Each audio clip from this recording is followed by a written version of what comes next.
A study analyzing the stigma around mental illness has found that 86% of participants believe that suicide is preventable. Throughout the years, media has shaped the way society sees and perceives mental illness. From melancholy to hysteria, depression has had many appellations and stereotypes, from also the crazy wife to the sad poet. In pop culture, depression is often interlinked with teenagehood and the coming of age. Nowadays, more than ever, popular culture has been trying to break the taboo around adolescent depression and has been portraying more and more. The popularization of the subject has incited many teenagers to talk about their own mental struggles online throughout plenty social platforms. Through those discourses, it has been observed that depression and many other mental illness have been over-vulgarized and even romanticized. Because of this phenomenon, some wonder, does social media incite teenagers to wrongly believe that they have a mental illness? Adolescence is described by psychologists as a transitionary phase between childhood and adulthood. During this phase, the adolescents will try to acquire their own autonomy. The trusted people therefore shifts from the parents to the friends, because the parents feel like an extension of childhood and therefore a lack of autonomy, but friends feel like much better competent. During these years, teenagers will go through an identity quest. This identity search shows through a higher than ever need for social acceptance and reassurance. Teenagers want to be cool and different.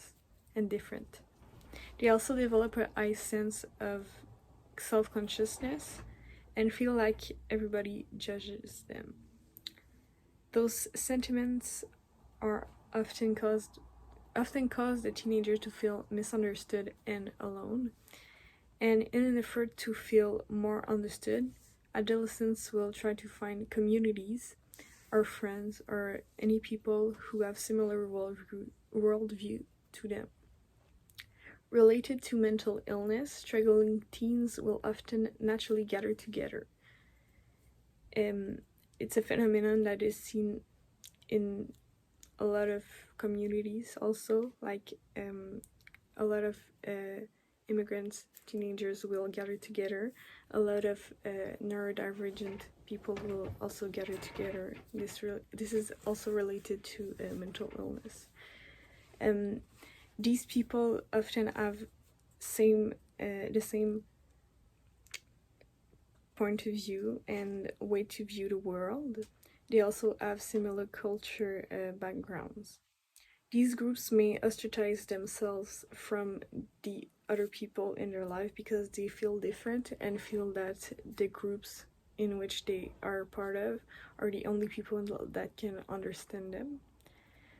Before the social media and the prevalence of social medias in our lives, discussion around mental illness were contained between a small number of people.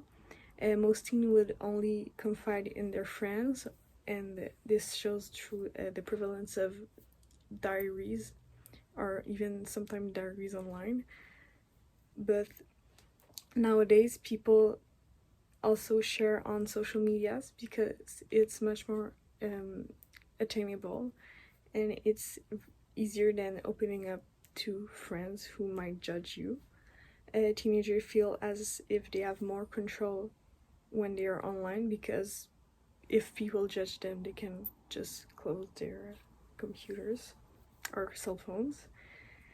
They will try to find communities online who understand them. However, understanding these communities they often glamorize mental struggle and encourage harmful behavior. A perfect example of this would be the Pro-Ana community. This community is mostly composed of teenage girls and young girls, teenagers, who are anorexic or who have disordered eating patterns, and these girls are not ready to be to stop their disordered eating.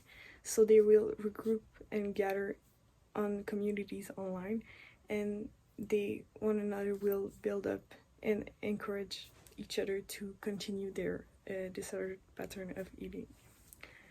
Their adolescence is therefore a very vulnerable state. Teenagers go through multiple debilitating change in their lives. Physically, they change a lot, which can be very debilitating, but also hormonally, their hormones are very imbalanced, which make their emotion less stable, and everything is new. The way teenagers view the world is new, and it can be very confusing. Teenagers are trying to navigate the world without any help because, like I said earlier, they want autonomy at any cost, and often this will make them feel less understood and different from others. And the way that teenagers go through this disabilitating change is often to confide in social media and to see answers in social media, because they're less likely to open up to people in their lives through fear of consequences of being judged, when on the media there's a sort of distance for teenagers. So the new comfort place of teenagers nowadays is the web. What social media does to romanticize mental illness and make teenagers believe that they have it. In fact, TikTok is one of the most popular apps among teenagers today. Short videos of a duration around 10 to 15 seconds have entertainment and sometimes even informative purposes. However, serious topics such as mental illness come up more often on this app for the past 4 years, since COVID. The majority of creators of content around this sensitive subject do not have expert knowledge in the field, so the information they share is based on the creator's experience or opinion, which is not necessarily reliable. There's TikTok trends in which teens self-diagnose themselves with various mental health disorders based on information provided by non-expert creators. Many of these TikToks present normal aspects of growing up and finding your identity as symptoms of a rare mental illness.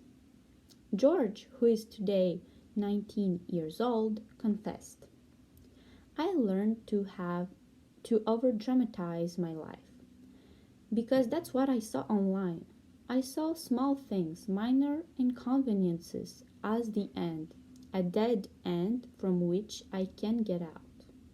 The misrepresentation of mental disorders can have real life impacts on teens' psychological health.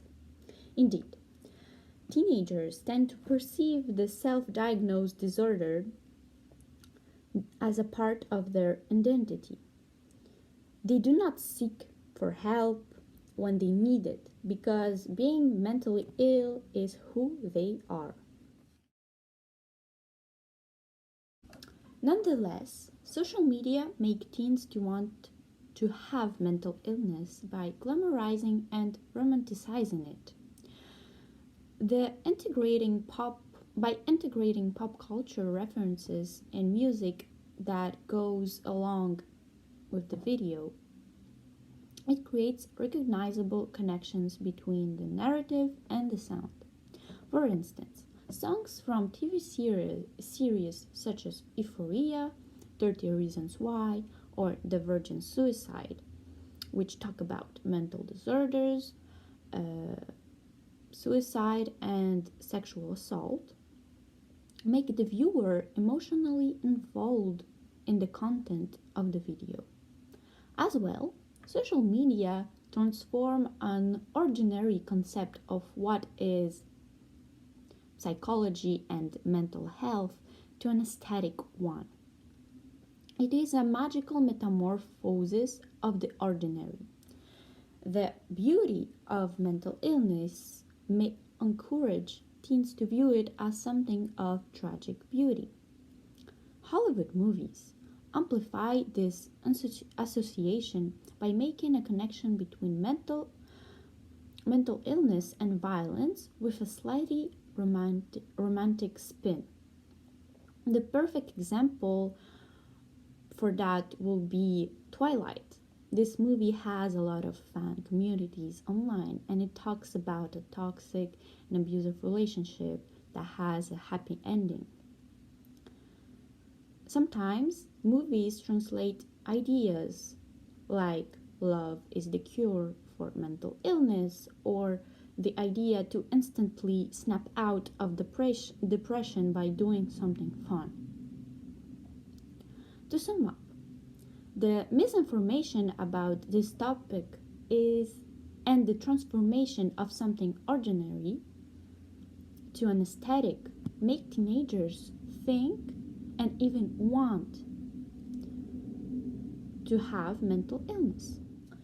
In conclusion, adolescence is a sensible period of life when teens build their identity and look for reassurance.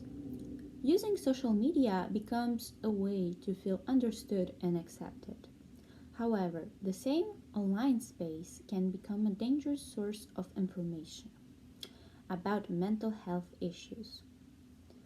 Romanticization of it through aesthetic videos or pop culture movies, which are often source of inspiration for those TikToks and videos, incite teenagers to believe they are mentally ill.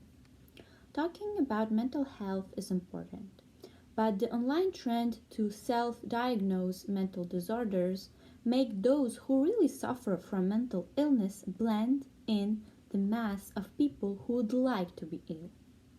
As a result, helping them is much difficult because they are not taken seriously. Preventing suicide or others tragic incidents becomes a challenge.